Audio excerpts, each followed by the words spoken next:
Baik, Assalamualaikum warahmatullahi wabarakatuh. Perkenalkan, nama saya Muhammad Ramli Nurhali. Hari ini saya akan mempraktekkan pemberian pendidikan kesehatan tentang diet jantung pada pasien jantung. Saya melakukan tindakan ini yaitu untuk memenuhi tugas perbaikan ujian tengah semester keperawatan kritis. Baik, selamat menyaksikan. Assalamualaikum, selamat pagi Ibu.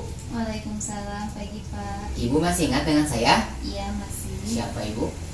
Perawat Ramli. Iya betul.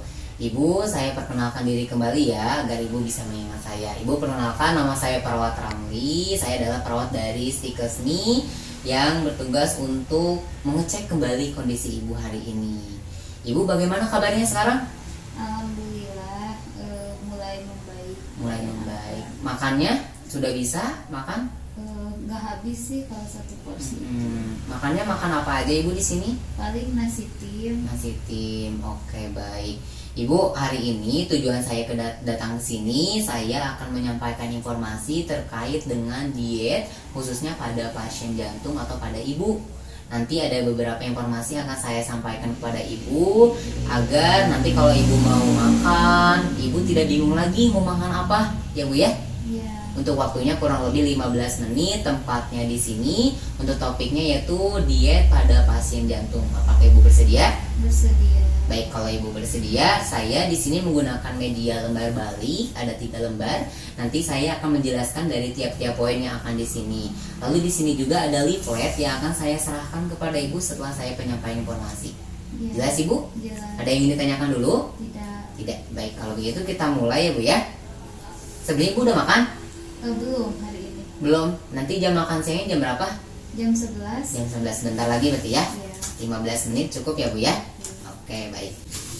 Bu, untuk diet pada pasien jantung ini, penyakit jantung itu Ibu terjadi secara proses berkelanjutan, di mana jantung secara berangsur kehilangan kemampuannya untuk melakukan fungsi secara normal. Dalam keadaan ini peredaran darah yang tidak normal menyebabkan sesak napas atau dyspnea namanya ya Bu ya. Lalu rasa lelah dan rasa sakit di daerah jantung. Berkurangnya aliran darah dapat menyebabkan kelainan pada fungsi ginjal, hati dan otak, juga tekanan darah yang menimbulkan pembengkakan. Jadi intinya ketika kita mengalami kelainan pada jantung atau sakit pada jantung, kita akan merasakan lelah, rasa sakit di daerah jantung sebelah kiri. Itu Ibu dirasakan? Iya. Dirasakan. Sering sakit sebelah sini. Oke, baik. Nah Ibu, tujuan saya menyampaikan ini, tujuan diet itu yaitu untuk memberikan makan secukupnya tanpa memberatkan kerja jantung Ibu.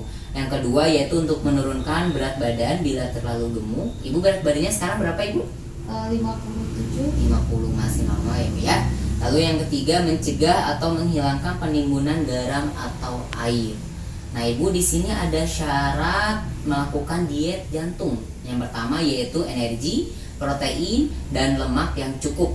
Yang kedua yaitu kolesterolnya rendah, terutama jika disertai dislipidemia atau penumpukan lemak.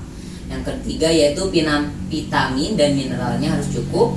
Hindari penggunaan suplemen kalium, kalsium, dan magnesium jika tidak dibutuhkan. Yang keempat yaitu garam rendah 2-3 hari jika disertai dengan tekanan darah tinggi. Mohon maaf Ibu, tekanan darahnya masih ingat terakhir berapa? 140. 140. Oke, bisa dilanjut? Ya boleh. Oke, baik. Selanjutnya yaitu makanan mudah dicerna dan tidak menimbulkan gas. Yang keenam yaitu serat cukup untuk menghindari konstipasi. Yang ketujuh yaitu cairan cukup kurang lebih 2 liter per hari. Ibu minumnya berapa kali sehari? Paling 1,5 liter. 1,5 liter. Oke. Lalu untuk buang airnya masih normal? Masih Normal. Yang lanjut ya Bu ya. Yang ketujuh yaitu cairan cukup 2-2 liter sehari. 8 yaitu bentuk makanan disesuaikan dengan keadaan penyakit, diberikan dalam porsi kecil. Yang ke-9 yaitu bila kebutuhan gizi tidak dapat dipenuhi melalui makanan, dapat diberikan makanan suplemen gizi. Bisa dilanjut Ibu? Ya. Masih jelas? Masih jelas. Oke. Ibu, untuk diet jantung ini dibagi dalam 3 kategori ya Bu ya. Yang pertama ada diet jantung 1. Diet yang diberikan berupa 1:1,5 liter cairan per hari selama 1-2 hari pertama. diet sangat rendah energi dan semua zat gizi sebaiknya hanya diberikan selama 1-3 hari. Lalu ada diet jantung 2, diberikan dalam bentuk makanan saring atau lunak. Ini diberikan sebagai perpindahan diet jantung 1 atau setelah serangan pertama dapat diatasi. Jika disertai tekanan darah tinggi atau pembengkakan, diberikan sebagai diet jantung 2 dengan garam rendah, ya Bu ya. Lalu yang ketiga yaitu diet jantung 3, diberikan dalam bentuk makanan lunak atau biasa. Diet diberikan sebagai perpindahan dari diet jantung 2. Jika disertai tekanan darah tinggi dan pembengkakan, diberikan sebagai diet jantung 3 garam rendah.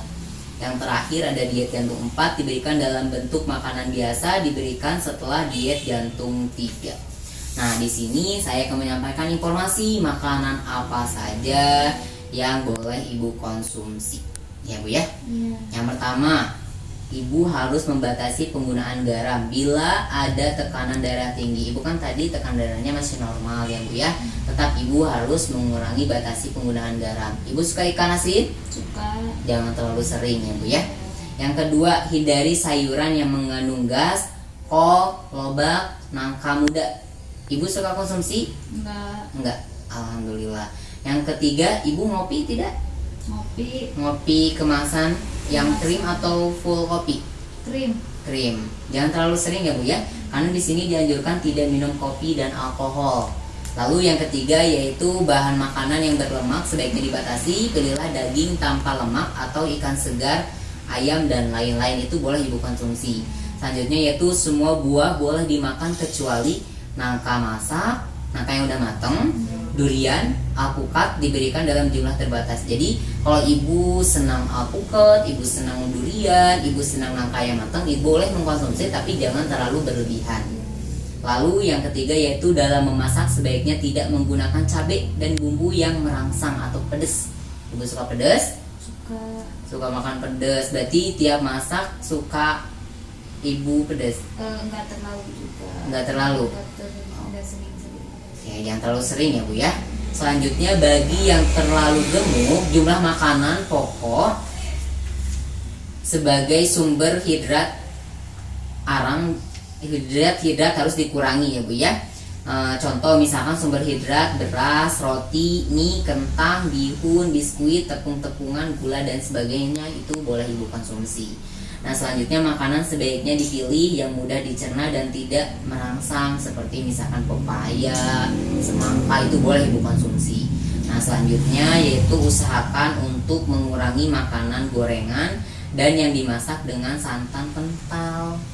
Ayo, Ibu suka masak makanan yang kalau lebaran kan biasanya suka ada ya. Itu Ibu dikurangi ya Bu, sedikit-sedikit. Nanti ke anak Ibu atau mungkin ke yang masak di rumah Ibu boleh beritahu nanti makanan apa saja yang boleh Ibu makan ya Bu ya. Baik Ibu, untuk pendidikan kesehatannya sudah selesai. Sebagai bahan evaluasi saya, barusan saya menyampaikan makanan apa saja yang boleh Ibu konsumsi. Ibu ingat? Ingat. Apa? Ayam, kentang, sayuran. Iya. Oke, bentar ya Bu ya, Ibu memahami apa yang saya sampaikan. Ibu juga merespon dengan baik. Dan ini ada leaflet yang bisa Ibu simpan dan Ibu baca kembali, atau mungkin nanti Ibu bisa berikan kepada anak Ibu agar masakannya bisa disesuaikan dengan kebutuhan dan keperluan Ibu. Jelas Ibu?